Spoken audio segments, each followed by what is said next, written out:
When the funds are low and the debts are high, and you want to smile but you have to sigh.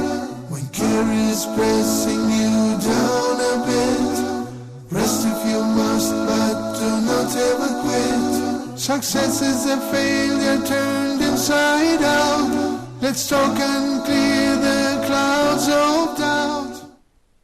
Assalamu alaikum and welcome to Let's Talk Live. This is our first live edition of Let's Talk. We certainly hope you enjoyed the live programming with your favorite host Malik, of course, on your favorite channel, Huda TV. Give us a call right now, 00202 3855-248 or 249. That's 00202 3855-248 or 249. I'm so excited to be live. Please, you guys, email us as well at talk@huda.tv and tell us what you think about it. Today we're talking about a very important subject, and we have two very important guests. That's right, two very important guests. We're talking about defending Islam.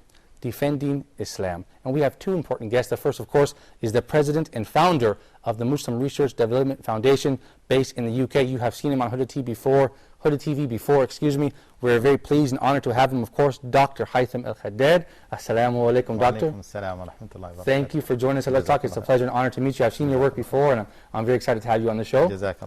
And you guys at home, we have another special guest. You guys have seen him on YouTube. His name is Pierre Vogel Sheikh Abu Hamza. Check him out at www.pierrevogel.de. And don't forget as well to check out some articles about Islam on Dr. Haytham's website as well, www.islam21c.com. Is that correct, Dr. Haytham? Yes. Excellent. I'd like to welcome our studio audience as well. Look at these handsome young men, mashallah. Thank you guys for joining us today. Assalamu alaikum. Excellent. Well, you guys are big figures in the European Dawah movement, and I'm very honored to have you both. I wanted to start with Dr. Haytham.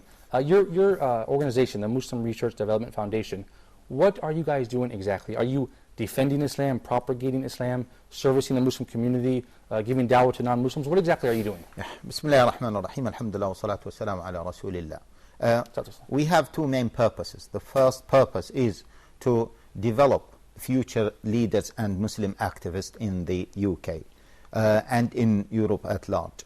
The second main purpose is to produce intellectual articles that are based on Ahlul Sunnah wal Jama'ah methodology in its wider perspective to promote Islam and to clarify the orthodox Islam, if you can say. These are the two main purposes of the organization. So, Dr. Haytham, this is an interesting approach. The first point you said, you want to train Muslim activists. What is the wisdom behind this?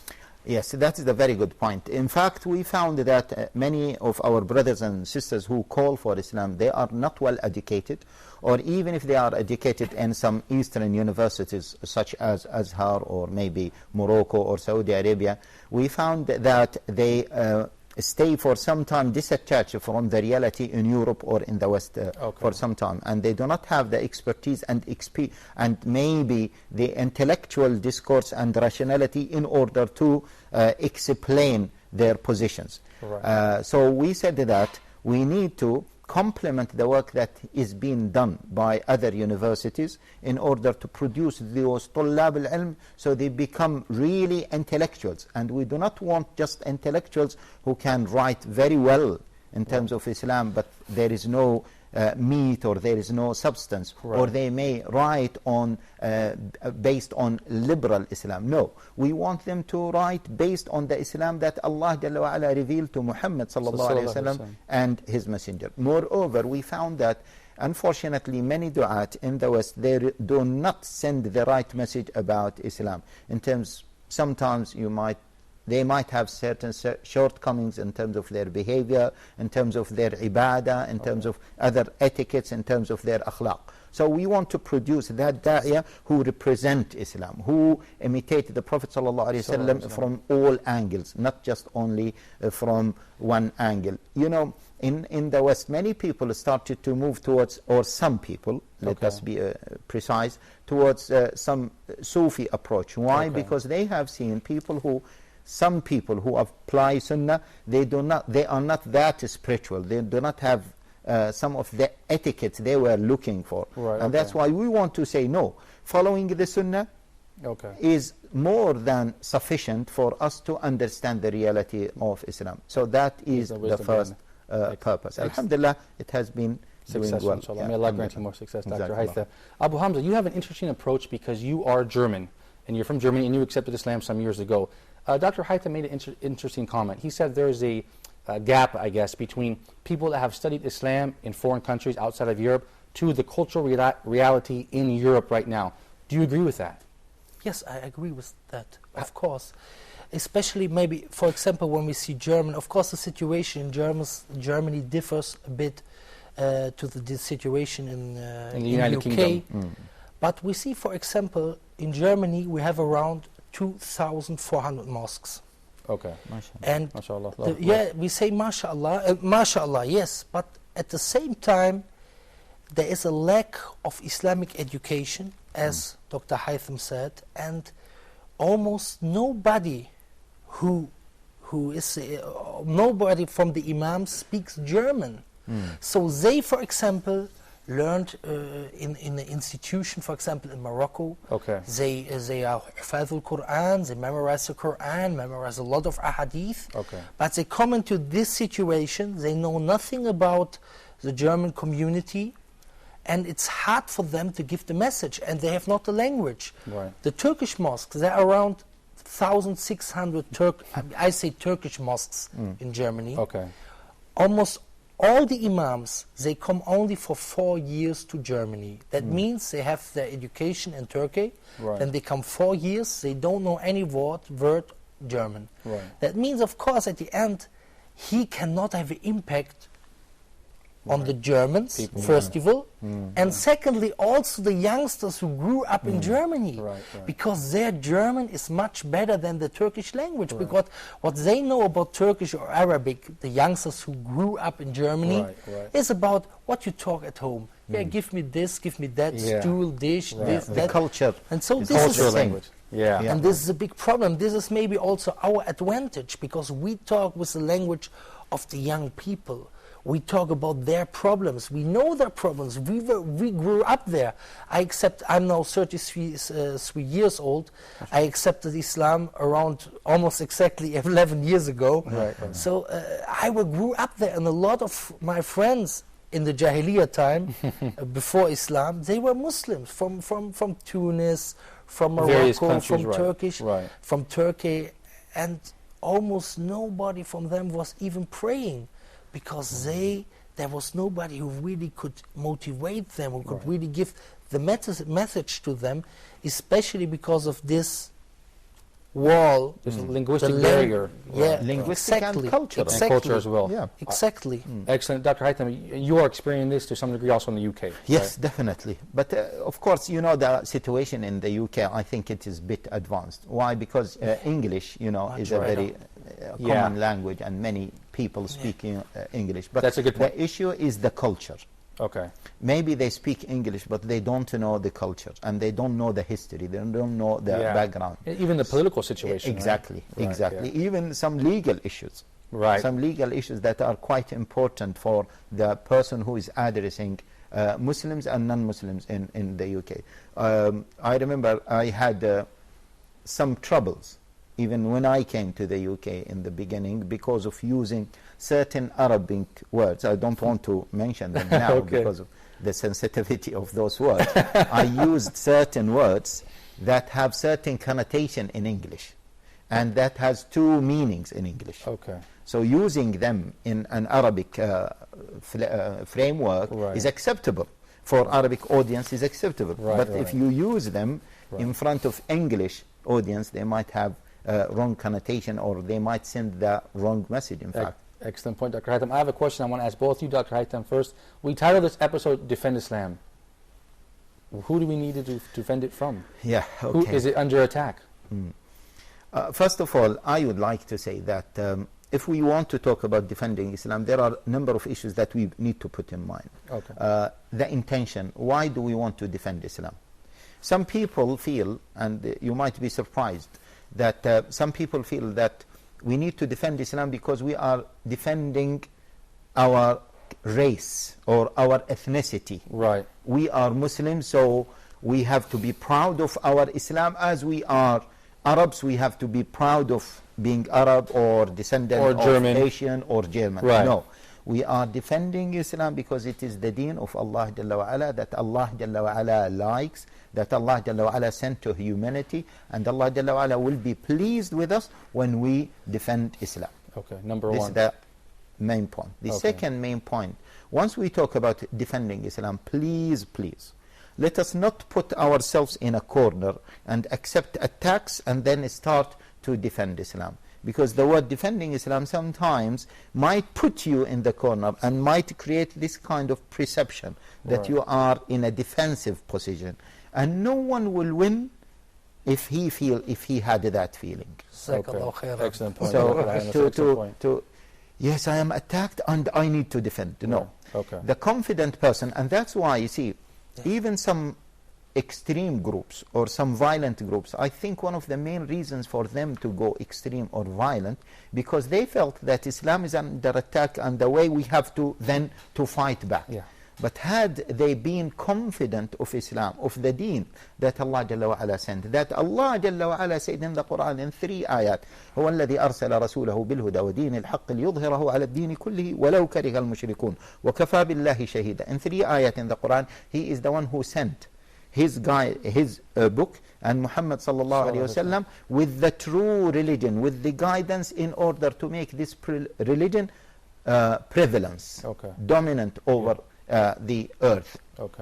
Even some people dislike it. So Allah Jalla wa Ala is the God behind Islam. إِنَّا نَحْنُ نَزَّلْنَا الذِّكْرَ وَإِنَّا لَهُ لَحَافِظُونَ.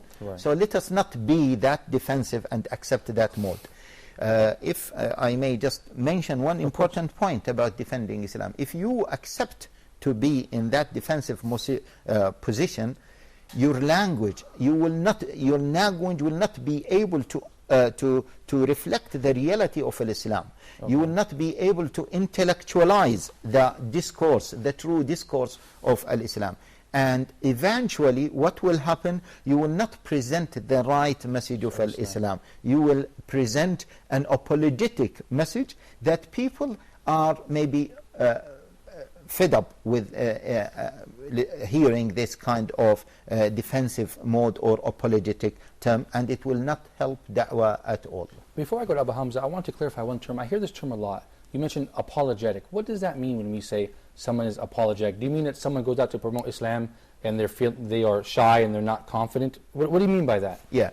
See, let us accept we are all living in the West. There are certain Islamic guidelines that are not acceptable by the Western people, not because the Western people are evil, but they are odd to the Western norms. And for example, once you say that from an Islamic perspective, we differentiate between men and women. We differentiate. They immediately understand this as what? Discriminate. Yeah, right. Okay? I agree. So when they say, are men and women equal, then because we want to defend the position, we will say, yes, they are equal. So we accept their premise in the first place because we want to apologize. And once we accept their premise, everything will be wrong, because it will build on this wrong premise in the first place. The foundation is wrong in the first place. Excellent point. Dr. Haitham, you're based in the UK. I think they have a more civilized dialogue, in my opinion, between Muslims and non-Muslims. I think in Germany it's different. Every time I turn on YouTube or I turn on the news, Germany, it seems like it's the Muslims there are not integrated. I don't want to say integrated. They are not interacting well with the native German people. Is that true, Sheikh Abu Hamza? It's always spread like this, and the media also try to spread this information. But right now we see this kind of people who try to spread this kind of information in every country in Europe. We see, for example, in the British Defence League in Britain. We see like Geert Wilders in Holland. We see like FPÖ in Austria. We see like in Germany a lot of these groups. These are right. And the situation, what I was never in Britain, but what I heard, I even saw some people from Germany emigrating to Britain. Because they say the situation is much better than in other countries in Europe. But it's right, that we have a lot of problems, and what I would like to thank Dr. Haitham that he talked about this apologetic way, because this is also something what I we see some people, for example, in Germany, they get a lot of pressure. What are you thinking about Sharia? What are you thinking about this? What are you thinking about that? What are you thinking about the rise of women? And then they really make this tanazul. They leave a lot of things. No, we don't see it like this. And what I always like is to go back to Tawheed. Yes. When we answer such questions, that we go back to Tawheed. Because actually when we are always apologizing, they making dawah with us. Yeah. They give the standard, your religion is right if your religion fits into our standard. Right. But that's wrong. So we have to say, we believe that there's a God, and this God has the right to legislate. Legislate, exactly. And he legislate, and everything what he legislate for us is good. Allah says in the Quran, "Ma anzalna alayka al-Qur'ana litashqa." We did not send the Quran down to you, O Muhammad, that you are unhappy. So everything, asa an taqra'u shay'an wa huwa khayrun lakum. Maybe you hate something, but it's good for you. And this is something really I like always to give the message like this. Yes, there are hikam, there are wisdoms and everything what Allah legislated, but the main topic is that we have to go back and that we have to be confident this is our religion, this is the truth. Why? Because Allah sent it down to us. And when we talk like this, I always see, when you're like this, you have more impact. Because dawah is also what comes from your heart. When you are convinced, Yes, I give you when you are convinced about what you are talking about, what and you are you're preaching, not like, and this is also the attitude of the Prophet Muhammad. When we talk about the Prophet ﷺ, we always mention, everybody is mentioning his, that is Halim, that he is very wise, but patient, what we are not, forbearance, but what we are not mentioning is his braveness. Yes. How he went to the Kaaba, that he was able to stand in front of all the enemies and talking like Ghazwatul Hunayn. Everybody's fleeing. Used to say we used to stand behind him when the war. Yes, and like the people say, he was patient, and they understand from patient coward to hide a bit. But the Prophet, what they miss is, when they were talking ill about him, Sugdil Majaz, the next day he was one more time there. When they was talking ill about him in Jabal Safa, when he went on the Mount Safa, and he said, Inni nadhirun lakum bayna yadi adhabin shadid, I'm a warner to you. And Abu Talib, what was his Abu Lahab, what was his reaction? Tabban lak sa'ir al-yawm. Ali hadha jamatana. Did you bring us together for this? And how did he bring them together? With this word, Ya Subhan, like an alarm clock. But this was not because the people were talking ill about them, that he hid it or said, maybe I leave it right now. But he know this is the truth. بلغ ما أنزل إليك من ربك وإن لم تفعل فما بلغت رسالته والله يعصمك من الناس. Convey openly what we sent down to you, and if you don't do it, you did not convey the message, and Allah will protect you from the people. Thank you so much, Abu Hamza, for that quick reminder. Thank you, Dr. Haitham. You guys at home, we're going to go to a quick break. Stay tuned for more with Dr. Haitham Al-Haddad and Sheikh Abu Hamza. Can I?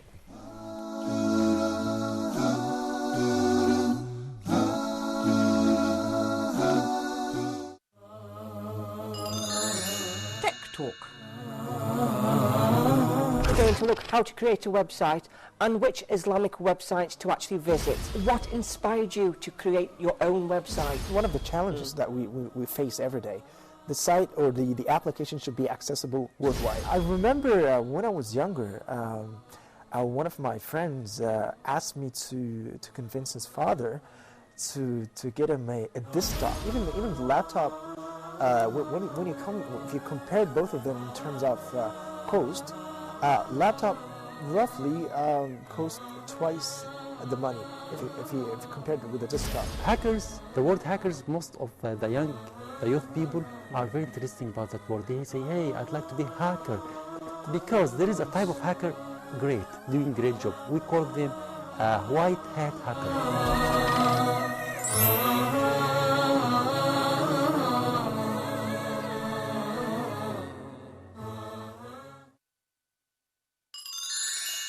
Fun for everyone. 3, 2, 1. What will I be when I grow up? What will I be when I grow up? What will I be when I grow up? The firefighter uses what to control fire? Water or rocks? Now these two teams go head to head on pulling the blue rope. Now if one person goes over this line right here, the other team loses. Very simple rules. This challenge is worth 5 points. What will I be when I grow up? What will I be when I grow up? What will I be when I grow up as a Muslim man? Fun is for everyone, so get ready to have some fun. Check out these cool competitions between kids. It's important to have fun, and it's also important to be a good sport. So tune in to Fun for Everyone. You don't want to miss it. When I grow up, what will I be when I grow up as a Muslim man?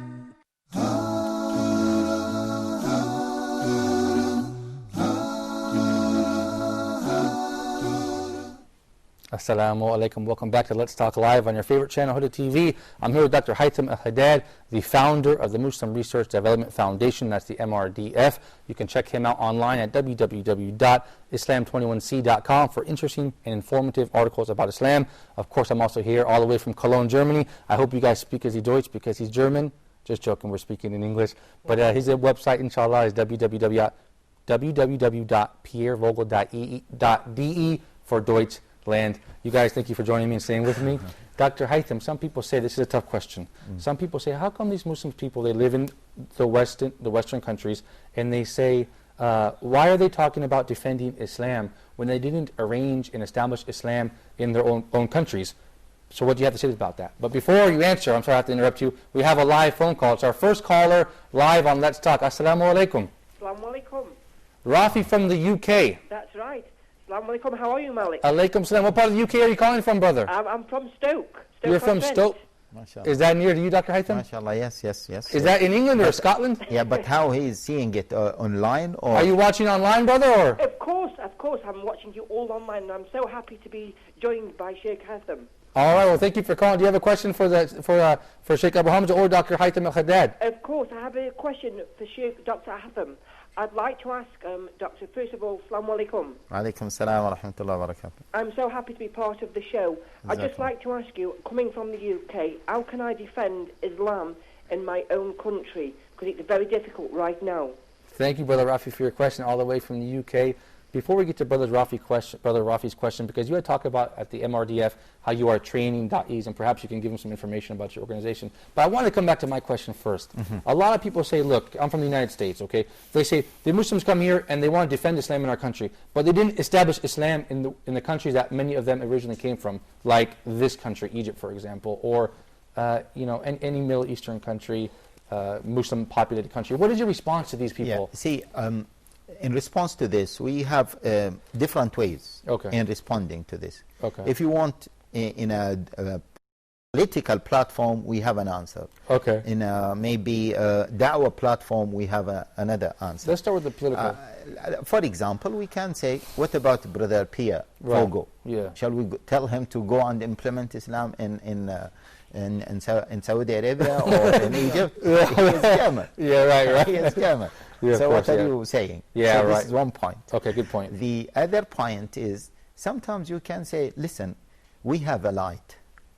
Right. And we want to share this light with everyone. Simple. As simple as this. Yeah. Allah Jalla wa Ala says in the Quran, Allahu nuru samawati wal ard. Allah is the light of what? Heavens and earth. Allah is the light of everything. I have a light. And I would like to share the light with everyone. If they say, oh, whatever, I say, can you just articulate for me why, irrespective of Islam, is being attacked, portrayed in a very negative way in the media, etc. You will see that it is the fastest growing religion in the world. And I mentioned this to one brother, and he said, no, Christianity is growing faster in Africa. I said, because of poverty. Right. because of poverty. We are not using any kind of attraction. We are just using the truth, the tawheed, and people are coming to it. Why? Because it puts light into your heart, into your mind, into your eyes, into your life, and that's why I would like to share this with you. And sometimes we have to be careful. We have to use a firm language, but delivering it in a very nice way, because we don't want to provoke the people. They are already provoked because of media and things like this. So we can say, well, I'm so sorry if I ever offended you, but this is how I look at it. Excellent point, because why is it, if I want to contribute positively to my society and I am Muslim, why is it bad? Like you said, we want to contribute positively to the society in which we live, you know. Abu Hamza, you are German, native German. So the people say to you, oh, look at you, you became Turkish now. Or you're not German anymore, go back to some other. Do people treat you like that? This is a nice story, you know. One time, you know, I was with my wife in the supermarket, and my wife is with niqab. In Cologne, Germany. Near Cologne, you know. And then one guy, you know, he tried to, he started saying, yeah, you want to integrate yourself in our society and so on. I say, hey, Vogel is my name, yeah? You know, Vogel, this is a typical German name, you know what I mean? Yeah, you know. But, you know, actually, I think this is a good way also. When you wear like this, wear like this clothes, some people say, is it not better to leave it? Of course, this is not, you know, an issue of dalal and huda, you know. This, are you right or are you wrong? But, you know, in my opinion, you know, this shows firstly, you know, that we are proud about this religion. Why? And this attracts also the people to think about, you know, why is he like this? Of course, when somebody tries to ask us about Islam, we don't say to him, yeah, you know, when you want to accept Islam, you have first to circumcise yourself, and then you have to take the beard, and then you have to wear like this clothes. Of course not, you know, of course not. But at the same time, to show your religion with your outward appearance, with your beard and all this, this is also, in my point of view, something like a free advertisement or something. The people opportunity for dawah. The people are really looking, and sometimes the people are asking, you know. Why are you wearing like this? What does that mean? What is that? It makes them curious about Islam. Excellent point. It's opportunity for dawah. That's an excellent point, Sheikh Abu Hamza. We have a caller, Mohammed from Egypt. Assalamu alaikum, brother Mohammed, and thank you for calling Let's Talk Live. Assalamu alaikum wa rahmatullahi wa barakatuh. How are you doing, brother? Alhamdulillah, very well. I'm very happy to join your program. Let's Talk. It is my first time in my life to join a program, and I would really love to pay salah for Prophet Muhammad sallallahu alaihi wasallam for the rest of the viewer in the whole world. And I want this salah say, Allahumma salli ala Sayyidina Muhammad wa ala alihi wa sahbihi wa sallam. صلاة ترفعنا بها على الدرجات وتبلغنا بها أقصى الغايات. This is in my good deed.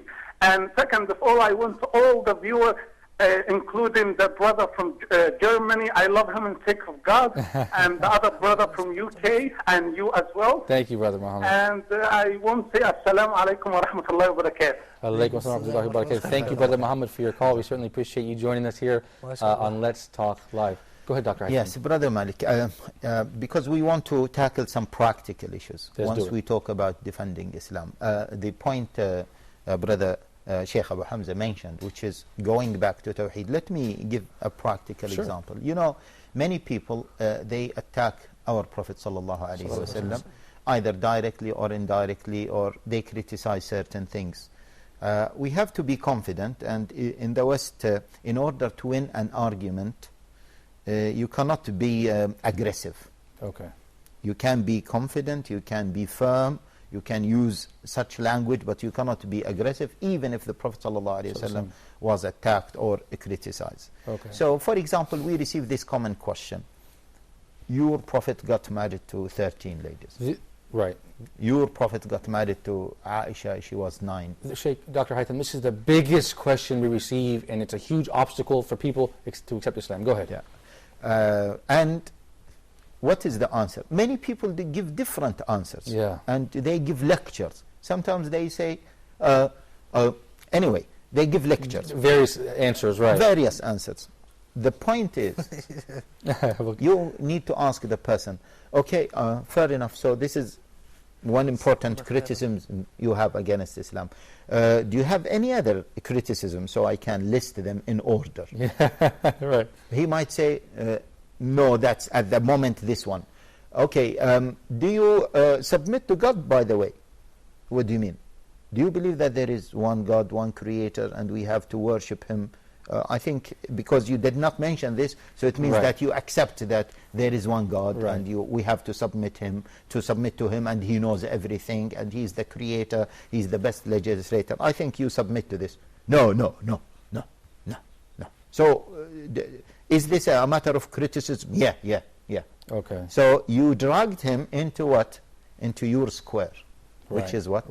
Tawheed. This is your technique. We have a call on the line. If you can just hold for 1 second, I want Dr. Haytham to complete. So you've reversed it. You've dragged him into your square. Okay. Exactly. Okay, excellent Which point. is the Tawheed. Please, I would like all brothers and sisters to be aware of this point. Because if we keep chasing all doubts against Islam, then 9 years, and then people start to say, no, the Prophet ﷺ did not get married her when she was 9, it was 13. Then they will bring another point. Then the third point. We've got distracted. We've lost our point. We will also excellent point. Sheikh Abu Hamza, give me just a sec. I want to get back to you. But we have Muhammad from Nigeria. Assalamu alaikum, Brother Muhammad.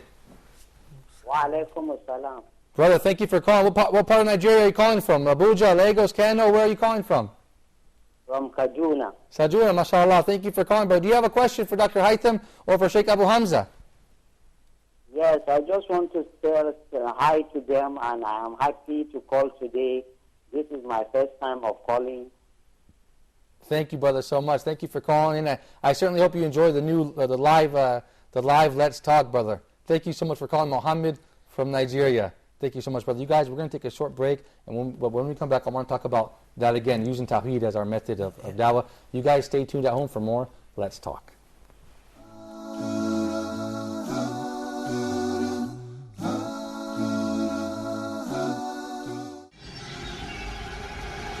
Dear viewers, Hoda programs can be watched in the English section of the in-flight entertainment directory on board all Saudi airline flights, domestic and international. Sit back, relax, and enjoy watching Hoda's entertaining and enlightening shows on your trip. Hoda wishes you a safe and successful journey.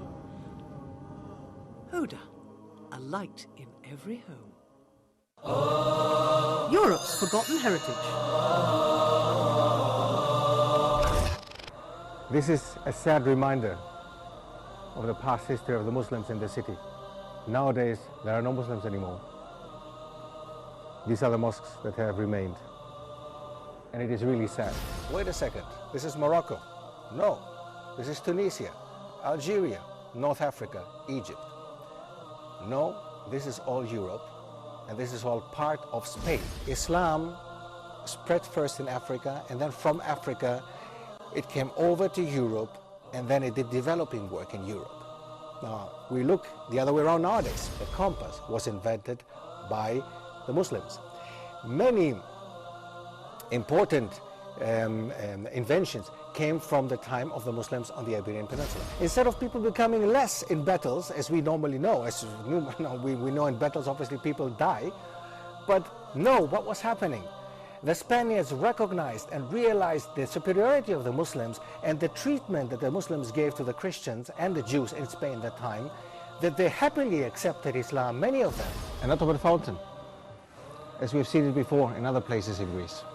Now, it has some Arabic on top, as well as it had some Arabic down, where the tap used to be, or where the water was coming out. Pack your bags, grab your passports, and join Dr. Steph Keris as he takes us through Europe and rediscovers Europe's forgotten heritage, only on Hoda TV.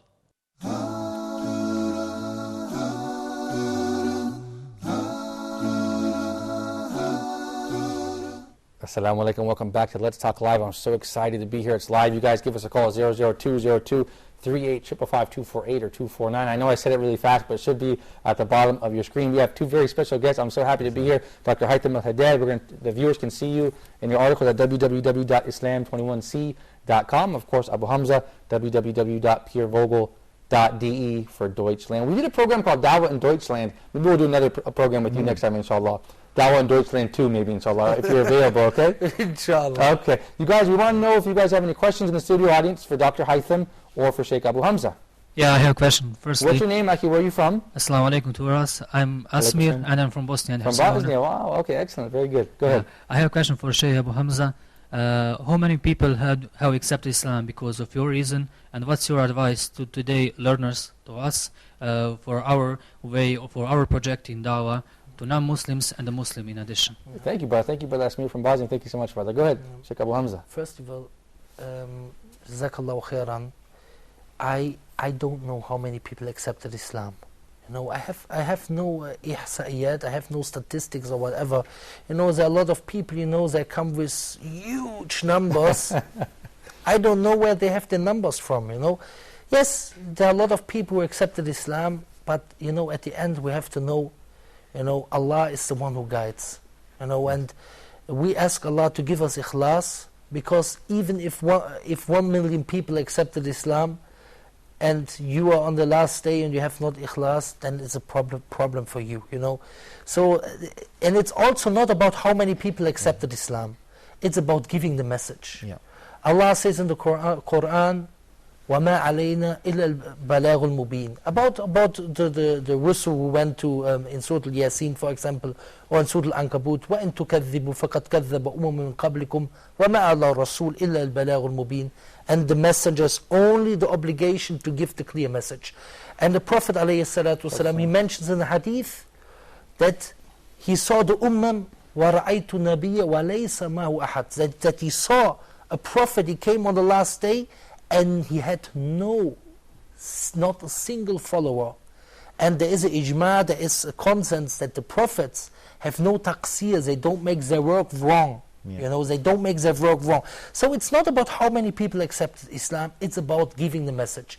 And this is my advice for the students for me first of all, and for the students of knowledge, that they have an aim. Every person who is successful in anything in life, be it in tijara, you know, in business or whatever, he is a person who has an aim. Have the aim. And you know, Sheikh Abu Saq al-Hawaini, he said to me one time a very nice word. He said to me, Abu Hamza, عُدْ إِلَى اللَّهِ كَأَنَّ الْقُرْآنُ أُنزِلَ إِلَيْكَ. Call to Allah as if the Quran was sent down to you. If you think about this, you have really this responsibility. I can talk a lot more, but I think it's enough. I don't want to take your whole time. Thank you, Sheikh Abu Hamza. Excellent. It was beautiful. Dr. Haytham, what takes priority, giving dawah to non-Muslims or educating Muslims? Yeah, this is a good question, Brother Malik. In fact, we have to work on both directions. Okay. In both directions, yeah. Okay. Both are very important, very necessarily, and in order for Islam to flourish in the West. Because we need to give da'wah, because it is a responsibility, it is an obligation. Okay, period. Full stop. Full stop. And on the other side, if our Muslims are leaving Islam, then we are losing the capital. Right. And then there will be no people to guide others to Islam. And sometimes calling Muslims to go back to their religion is maybe easier and quicker. And it is more obligatory than giving. Unfortunately, some people, especially some wealthy people, when they come to the West, I'm sure you have experienced this, they are concerned about da'wah to non-Muslims. They do not want to put any attention to da'wah to Muslims. While we say, subhanallah, this is our community, we have an immediate obligation towards those. There is another important dimension, which is what?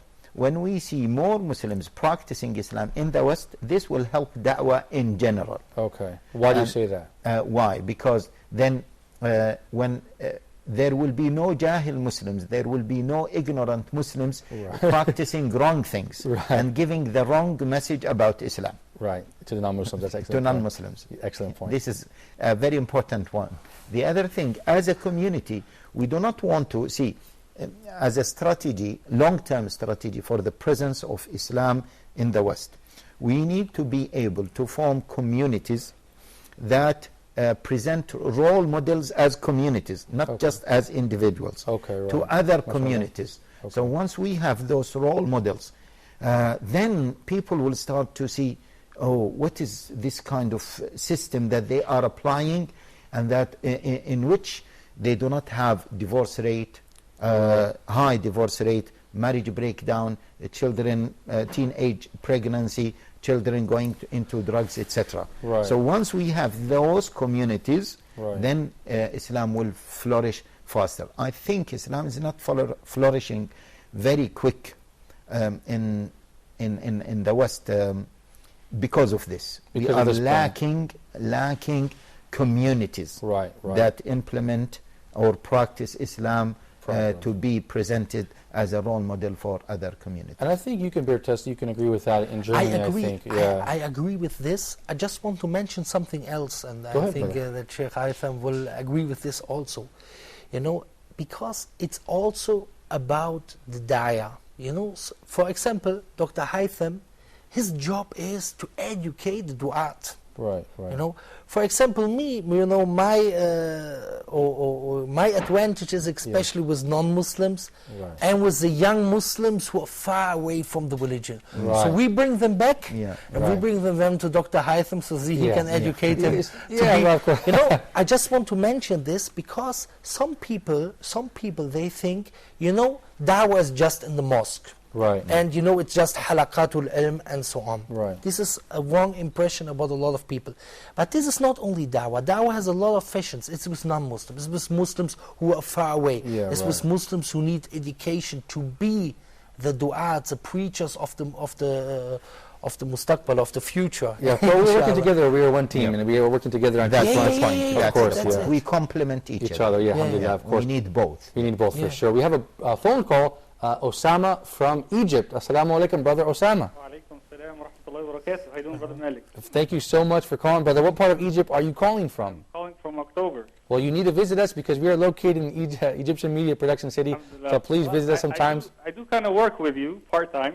Osama who? Osama Shami. Osama Shami from where? How you doing, brother? Brother Osama Shami. I thought I recognized your voice. How are you doing? I'm doing great. Thank you for calling. We're very honored today at Huda TV. We have Dr. Haytham al-Haddad with us, and of course Sheikh Abu Hamza, who you have had on the Straight Path before. And I hope you have Dr. Haytham, inshallah, on the coming Monday if you guys are going live. Barakallahu feek. I just wanted to take a moment from the brother Malik to congratulate you for the live show. MashaAllah, it's a great show. May Allah Thank you, reward you. And may Allah subhanahu wa ta'ala always grant you sincerity, because mashallah, you're one of the most sincere brothers that I've seen in the field of da'wah. May Allah reward you. May Allah accept it from us, brother, and you as well. Thank you so much, brother. Ameen ya Rab. Thank you so much, and we look forward to seeing you soon, inshallah. Thank you, brother Osama. What can we expect from the Straight Path this week? Oh, I think we lost brother Osama. I hope to see you on his program, The Straight Path, inshallah. Inshallah, it's live. So we want to go back to defending Islam. You guys said something interesting, both of you agreed upon. When people bring up controversial or delicate subjects, you reverse the conversation and say, let's go back to Tawheed. You're really excited. Go ahead. Can I please say something what I liked from his word? He said, if he comes to me, I don't like, you know, maybe some people don't realize this, but I realize. Go ahead, brother. He said, you know, if he comes, for example, I don't like in Islam that the Prophet ﷺ married so many women. For example. So he asked, do you have any other problem with Islam? You know, this is a this has a very strong impact. That shows we have no problems. We have an answer for everything. Yeah, right. So it's confidence, right? This has a very big impact, and it's very convincing. I just want to mention this. That's an excellent point. You have to have that sort of point number two. The key thing, we have to be confident ourselves. And we should not accept to be cornered. Yeah, right. People, when we look weak, it looks bad. People, it's not a good sort of job. Even the other point is to look angry and to start shouting this and that, no you. And that doesn't work. See, the confident person, especially in the West, the confident person will not shout. Right. He's calm. He knows what he's talking about. He is confident of what he is believing in, etc. But here we are talking about defending Islam on a personal level. We are not talking about defending Islam in media. We are not talking about defending Islam from a political perspective. We are talking about just this important aspect, point, this aspect only, because the topic is quite comprehensive, for sure. Very big, and very comprehensive. And see, I always like to mention this, if I may say, that Muslim countries have responsibility in defending Islam. We are not talking about the political perspective. Muslim country, because see, this is another point when we talk about defending Islam. Let us mobilize all Muslims to call for Islam and to defend Islam. Excellent point, Dr. Not just only me, you, because of a da'iyah. Even the person who is a sinner, even a person who thinks that he is an evil person.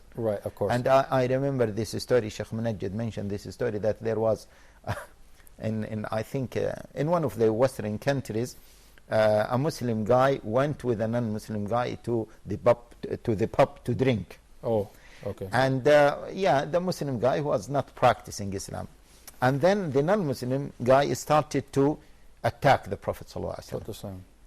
So the Muslim guy, he said, he put the drink, he threw it, and he said, see, we drank together, we do all bad things together, but you cannot attack my Prophet. Yeah, of course, excellent point. You can only find this in Islam. Really, you can only find this in Islam. You see one guy, he's not practicing anything about Islam. Somebody insults the Prophet, he maybe kills him. Of course, he really gets so angry. You can only find this in Islam. Excellent point. And that's why, just in summary, we want to mobilize everyone. And I would like to appeal to all of our viewers. It is your responsibility. Of course. It is not the responsibility of the other. Every single one holds that responsibility. Can I give you a nice example? What happened to me? In one lecture, I was in one lecture, and after the lecture, they came in the istiraha, in the break, they came a Moroccan guy to me, and he said, look, there is a German woman. It was more for non-Muslims. And she was 20 years or whatever. She's very close to Islam. She just needs somebody who gives her the last argument. She's very close. So I talked to her, and she accepted Islam. So later on, we always want the stories of the people, how they accept Islam. Did you know how she accepted Islam? She was in the disco, in a dancing place, and she met there a Moroccan guy. The brother of this guy, Different story, And then she was drunk.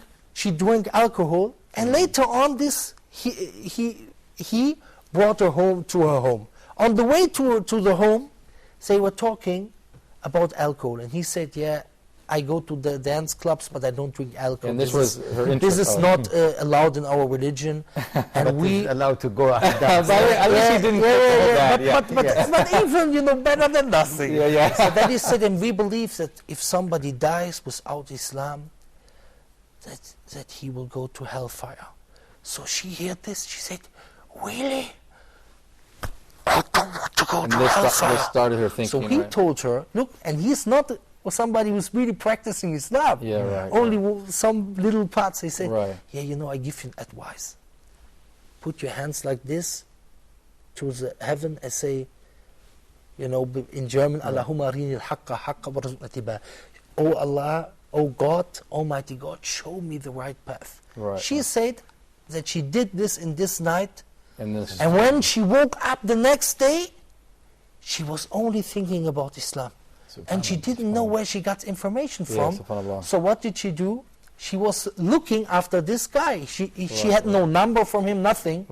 And then he met her, and he came with his sisters. And they gave her dawah. And she went to some lectures and looked to some lectures. And now she's wearing hijab, and she's married, alhamdulillah. And this is, but what I want to say is, this is a guy, he's not even really good practicing. But he gives a single word. Now, one guy in Germany, there is a 7-year-old. I was talking with him about Tawheed. He's 7 years. He made with his neighbor dawah. The neighbor is 80 years old. He accepted Islam. We have it. It's unbelievable. Before his father made a lot of dawah with the neighbor. He's from Pakistan, and he's a very, strong guy from Pakistan. And then you know, the little guy, he said something about Allah and you have to accept Islam. And later on, you know, this 80-year-old German, he accepted Islam. We have it on video. We have to check it out. Yeah. Before we go to the studio audience, I know the brother back there, he told me before the show he speaks German. He really wants to ask a question. Is it going to be in German or English? I'm not sure. Before we go to him, English. I wanted to make one comment. Dr. Haitham, you talked about mobilizing all Muslims. Why is it, you see, the United States of America, 200 years ago, they made a union, the United States of America, and they're in a powerful political position. Okay. The European Union is working hard to create a European identity to bridge the gap between cultures, languages, and they don't even like each other. Germans, French, Greeks. I mean, let's be honest. Why is it the Muslims, even just the Arab Muslims, we're here in the Middle East, they are all Arabs, they all speak Arabic, and they're all Sunni Muslims, and they can't unite. And when we want to unite and talk about Islamic State, they call us immediately terrorists. Yeah. SubhanAllah. This irritates me, Sheikh. I know, Dr. Haitham, you have a lot of interesting comments about that. Yeah, I think it takes time to answer this question, but I prefer not to address it. But I would like just to give maybe a very quick answer. Muhammad Qutb, Sheikh Muhammad Qutb, he used to face this question a number of times, and he's a very intellectual, very well-educated person, mashallah, successful da'iyah. May Allah Jalla wa Ala preserve him. He's over 90 now. Mashallah. Whenever they ask him this question, he said, don't worry, it is a natural phenomena. We were sleeping, and then someone told us, listen, there are people are attacking you. So all of you woke up. When you woke up, everyone will go in different direction. So just give it some time. Inshallah, we'll come together. Inshallah, okay. Thank you, Dr. Haitham. Brother in the back, what's your name, where you're from, and what languages do you speak? Okay, my name is Sharif Ahmed. I'm from Egypt. You speak German as well, right? Yeah, exactly, because I received a Bachelor of German and Spanish from Faculty of Al-Saud. Okay, answer your question in German and then English. You have 30 seconds. English. Oh, okay, fine, English only. Okay, as you like. Well, my question is to Pierre Vogel, Sheikh Pierre Vogel. Recently in Germany, there are a lot of brothers are trying to give out a lot of copies of the translation of the Quran. And the government is criticizing this issue. So I'd like to listen from you what's your comment about this and what's happening exactly in Germany nowadays. And actually we only have 30 seconds, Sheikh Abu Hamza, because the episode is over. So go ahead. Of course. I think they want to spread the message. You know, there are some brothers, and I helped them also, you know, with this project. They had the idea because they saw a lot of people accept Islam because of the Quran. They say, we have nice tables in the city, and if somebody likes to get a Quran for free, he comes, he takes it. And now they spread 300,000 copies of the, you know, and then the German government knows that this has maybe a big impact. And so they're talking, it's not the problem, it's not the Quran, but the problem is are the people behind it. These are radical Salafists, and you know, the people are very nice talking with the people who come, but this, I tell you, this is all free advertisement. After they make this media attack, you know, the people in Berlin on one day, they divided 5,000 copies of the Quran. After the media attack, you know, the people in other cities 3 times more than before. Alhamdulillah. So we say, we thank you for your free advertising. Thank you so much, you guys, for joining us today, Dr. Haitham and Haddad. I look forward to seeing you in future episodes, inshallah. Thank you so much, and Sheikh Abu Hamza certainly as well. I thank you for joining us, and please join us in the future here on Let's Talk. I hope so. Inshallah. Inshallah. You guys, don't forget to check these guys both out at line. Of course, Dr. Haitham al-Haddad is the founder and president of the Muslim Research Development Foundation, which you can find him online, www.islam21c.com. And don't forget to check out Abu Hamza, of course, on YouTube. Just put his name in, Pierre Vogel, and of course also www.pierrevogel.de for Deutschland. So until next time, we leave you in the care of Allah. Assalamu alaikum rahmatullahi wa barakatuh.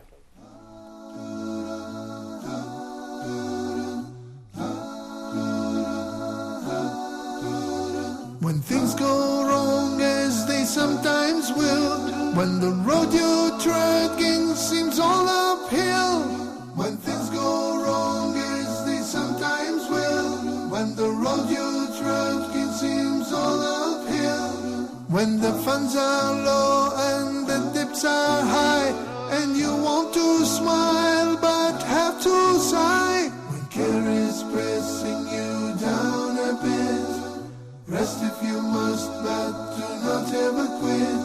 Success is a failure turned inside out. Let's talk and clear the clouds of doubt. Success is a failure turned inside out. Let's talk